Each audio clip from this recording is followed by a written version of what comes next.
So the end of Prohibition is a complicated but interesting story, I think. So when we pass the 18th Amendment to the Constitution, it says that it says that intoxicating beverages, it is illegal to make them, move them, or buy them. If you have a wine cellar in your basement already before Prohibition, they're not going to take that away from you. You can get drunk during Prohibition, but you can't make the alcohol, you can't sell the alcohol, and you can't move it. But what's an intoxicating beverage? That didn't say. That was up to the Volstead Act. So Minnesota Representative Andrew Volstead, he later, after we passed the 18th Amendment, he said he defined what was intoxicating. It was anything with 0.5% of alcohol or more. So that's pretty much everything. And that's the way it was until, almost all the way through Prohibition. But then the Great Depression hits, and people, and it is absolutely evident throughout the country that Prohibition isn't working.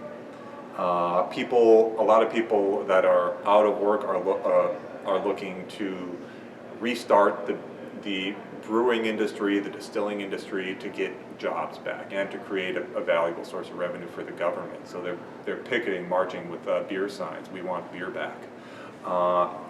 Candidate for president, Franklin Delano Roosevelt, on a lot of his signs and campaign literature, you'll find a picture of him with a beer stein, promising that he'll bring beer back. And it is a wave election. The Republicans lose terribly to the Democrats in the 1932 election, and a bunch of wets come into Congress, and so they start circulating the 21st Amendment and this amendment will say prohibition's over, national prohibition's over. But in the meantime, they pass some legislation that redefines what is intoxicating. So Volstead Act said anything with 0.5% of alcohol or more is intoxicating and therefore illegal under the Constitution. Well, the new wet Congress says, let's bump that up to 3.2%. So by weight, so by volume, what we usually do now, it's 4%, which is about what Miller Lite is. So beer returns on April 7, 1933. And for the places that allow beer, including Moorhead, but not Fargo, beer returns on April 7, 1933. They called it New Beer's Day. We have one visitor from North Dakota wrote in his memoir, Roy Faught Jr., he said, "Oh boy, that night in Moorhead was the wildest thing you could ever imagine. You wouldn't believe how wild it was. I can't describe it.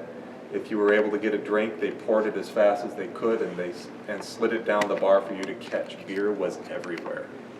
So I think about 30 bars opened up that day in Moorhead, and a lot of these guys, about at least 13 of those guys that opened up bars on New Beer's Day were old saloon men from 25 years ago, including Billy Deemer. He opened up a place, he was an old saloon man, he opened up a place that's still open today, Rustica on Main Avenue in Moorhead, is descended from Billy Deemert's place.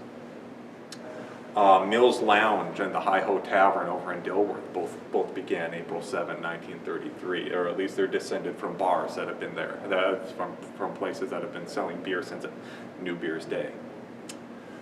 But, okay, so here's where it gets complicated. So beer's legal, and then Minnesota is able to vote on the 21st Amendment, whether or not we will allow alcohol again. So in 1933. So Minnesota as a whole votes wet. We approve the 21st Amendment.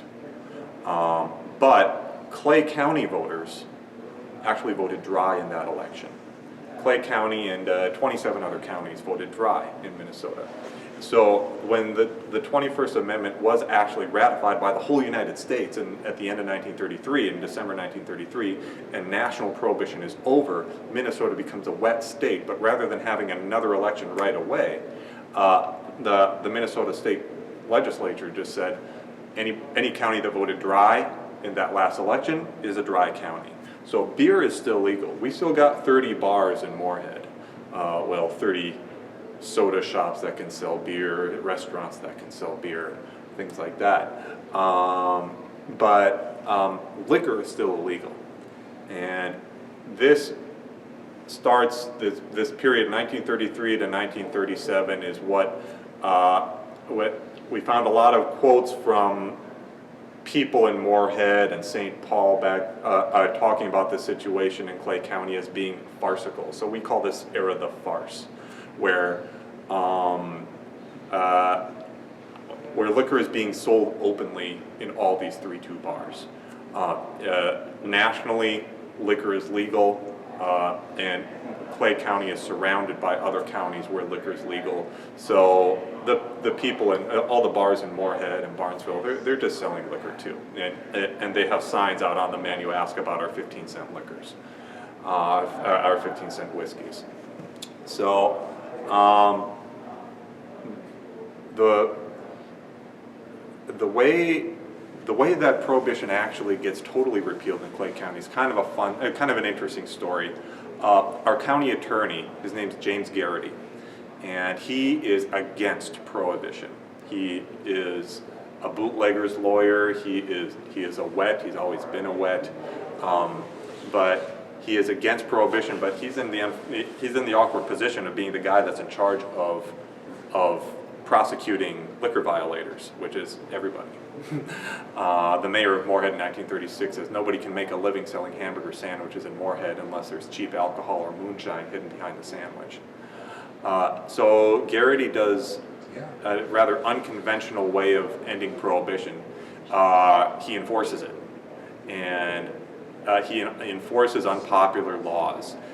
He would do big, massive busts proving that everyone is ignoring Prohibition laws, and when he lost the cases, he said it proves that Prohibition's unenforceable, and it was.